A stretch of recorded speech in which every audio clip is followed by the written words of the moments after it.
deer trapping in the woods or a tree falling in the woods. But if there's no one there, does anyone smell the tree falling? To decompose and feed the forest, but this was all part of the thieves' plan. With the tree felled safely, they returned and stole the whole thing. Genius criminals, Slongi. And For often, once, people were smart. maybe a little bit dishonest. Maybe they should have just finished it off, taken it away. And I'm guessing that the guys who cut it down, it's an expensive part, so Speculation arose as to how the thieves were able to source the heavy-duty they didn't source machinery. They just had a really big fire pit that day. machinery necessary to transport the colossal tree away, but however they did, it was never seen again. Aliens. It's alien Slongi. Yes, we can all agree, just like in Egypt with the helicopter and the spiky fence. Number 7.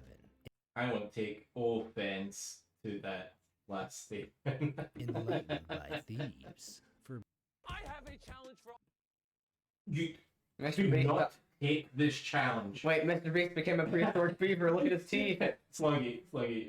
So your green screen and my green screen have been driving me nuts all night, right? Yeah. Look at Mr. Beast's green screen. Also, look at his teeth. He's a prehistoric beaver and he's very tired. Is he got a part in our next video? Mr. Beast, want a part in our next video? Other than an advert? Hey, you can even pay for an advert if you like. All of you. Go to every computer in your house, your mom's, your dad's, your sister, your brother's computer, and install Honey. Wait, Mom, before you check out, What? do you have Honey installed? What's Oh, funny? we're watching this, we haven't It's seen a it. free Buddhists at a temple in Tacoma, Washington in How many notes? 2015, enlightenment came, as usual, by By letting a very miniature canoe land on the top of your head. letting go of material objects. Only this particular type of enlightenment was much more literal than usual, as it involved Do you know who loves literal stuff, Slongi? You? Yeah, like, you know how I take things literally. That's how we make fun of the people using words. That's what we do. the loss of a 3,000 Never about how they look unless they literally say, I am very pretty. Ooh, And 3,000 pounds? That it'd probably hurt to have that dropped on your head, Stu. I, as a world record holder, survivor of a dumbbell being dropped to my head, Slongi, I was texting 4,000 pounds. It's not in the Guinness Book of Records yet. I'm just working on it. One day we should try that. Oh, can you imagine the views? Like, we'd have like 5-10 views on that video. We could all retire. 12-foot-tall copper monastery bell. Police were baffled as to how thieves managed the theft due to the bell's enormous weight and size. The temple abbot speculated that the people who stole it wanted to make money, with no consideration for So imagine the person who stole this is like, I just love 12 foot tall copper bells, and I steal them whenever I find them. I've only found one in my lifetime. Didn't know I loved copper bells. Didn't know it. And then he's watching a YouTube video, and then like the monks are like, they wanted to make money, and like the guy's like, oh no, I can't go tell them they're wrong. I can't tell them they're wrong. I just like copper bells. the significance of it and how important it is in the presence of Fucking sense. Buddhism. Indeed, bells are commonly used to signify the beginning of meditation, making Oh. them highly sacred to Buddhist monks. The thieves likely melted the bell down to sell the copper, or may have turned to the black market for a buyer. I doubt a pawn shop would accept a suspicious 3,000-pound. This is from an American TV show. I don't know if you recognize these guys, but they always go, you know, this. Do you know how many 12 feet tall copper bells we get in here per week? 2. 0. However, even though this is all scripted and staged, because that's the only reason a 12-foot tall copper bell would ever walk into my store, I would say, It locked in? I want to give you top dollar, but you know the high retail price.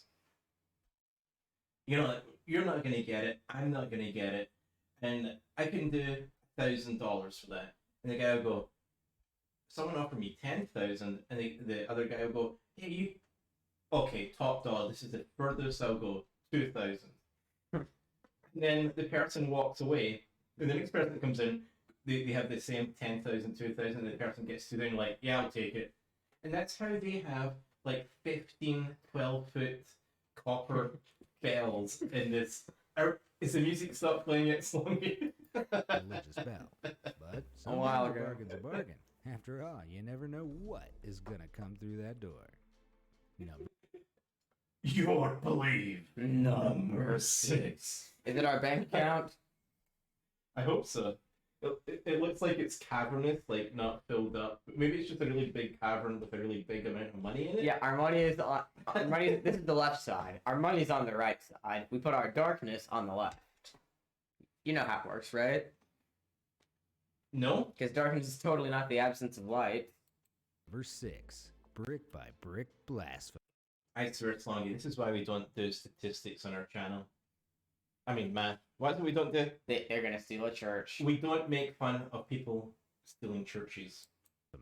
Christianity also experienced This is funny. See that backdrop there? I used this for part of Liam's introduction to our channel. See the backdrop, like with the crucifixion? So I didn't want to have anyone crucified, but I really liked the backdrop, so I edited out the guy on the cross and the criminal wasn't there. But I used this. Internet famous. pious plundering in 2008 when thieves made off with an entire church. You know, I did not believe number 6. You didn't? It was crazy. Right there's the whole crucifixion picture thing. Lame intro. The holy building had stood in the village of Komorova since 1809 and was hauled off brick by brick. Initially, the theft went unnoticed, as the church wasn't being used at the time and was located in a remote area of the town. Church officials had been considering resuming use of the It's been a while since we used the 4 horsemen of the apocalypse meme. building, but that plan was dismantled before their very eyes. Of course, they could still gather in the open-air foundations of the building every Sunday morning. In rural Russia, churches are targeted more In what, Russia? Mother Russia! often than you'd think, as religious icons and building materials can be sold off for a profit. I like to think it all comes down to foul play between rival churches. Was that identical twins wearing different outfits? But you'll have to ask Yes. the Pope. Number 5. Maybe. A history of crime. A history? Did they steal a history? In the 1980s, somewhere in Tel Aviv, Israel, Major Ari Yitzhaki was restoring a World War II Mustang fighter plane for the Israeli Air Force. The plane was parked up at a reserve airfield, waiting. Do you think that reserve airfield is from the end of World War II? Maybe. Oh, does it look like it's 70 years old, Slongi? I don't know, but you don't look like it. That's true. Thank you. You I'm look, not. you look 110. Worst son ever. for transport to Israel's Air Force Museum. After fixing it up, Yitzhaki developed plans of his own for the vehicle. On an otherwise like normal it. day, he flew the antique all the way to Sweden and sold it illegally for $331,000. 6 years later, the That's probably what he spent on jet fuel to fly from Israel to Sweden. It's like he just broke even. It's like, hey, I need to get there, guys. Got buyer. Israeli government finally tracked it down and retrieved it. So at least this plane story has an uplifting ending. High flyer Yitzhaki, on the other hand, had a much more grounded fate, the terrestrial confines of a jail cell. Number 4, a bridge too far. Some people build bridges. Sorry, guys. I just gave you a beer burp. That's not why I was stopping. Yeah.